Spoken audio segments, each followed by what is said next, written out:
வரும் தமிழக சட்டமன்ற தேர்தலில் ஸ்டாலினுக்கும் எடப்பாடி பழனிசாமிக்கும் இடையேதான் போட்டி இருக்கும் என்று அதிமுக முன்னாள் அமைச்சர் ராஜேந்திர பாலாஜி தெரிவித்துள்ளார். விருதுநகரில் அதிமுக கள ஆய்வு கூட்டம் அவரது தலைமையில் நடைபெற்றது. இதில் முன்னாள் அமைச்சர்கள் நத்தம் விஸ்வநாதன், செம்மலை, மாஃபா பாண்டியன் ஆகியோர் கலந்து கொண்டு சிறப்புரையாற்றினர்.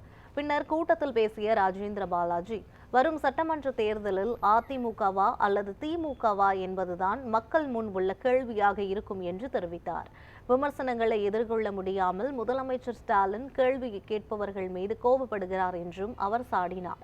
திமுக ஆட்சி மீது மக்களுக்கு வெறுப்பு ஏற்பட்டிருந்தால் வரும் தேர்தலில் அதிமுக வெற்றி பெற்று எடப்பாடி பழனிசாமி மீண்டும் முதலமைச்சராவது உறுதி என்று ராஜேந்திர பாலாஜி கூறினார். சட்டமன்ற தேர்தலில் எப்படி வருது சொன்னா, நீயா நானா, அதிமுகவா திமுகவா, எடப்பாடியா ஸ்டாலினா, வச்சு பார்த்துருவோம், வென்று பார்த்துருவோம். நிலைப்பாடு இதுதான். ஜெயிக்க போறது யாரு? அதிமுக, எடப்பாடியா? நம்ம முன்னாடி அந்த அளவுக்கு திமுக மீது ஒரு வெறுப்பு வந்துருச்சு.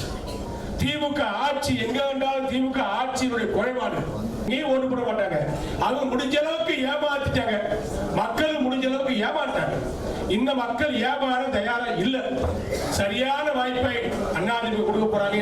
அதிமுக ஒண்ணுதான் மக்களை கண்டு பயந்து ஆட்சி நடத்துவார்கள்.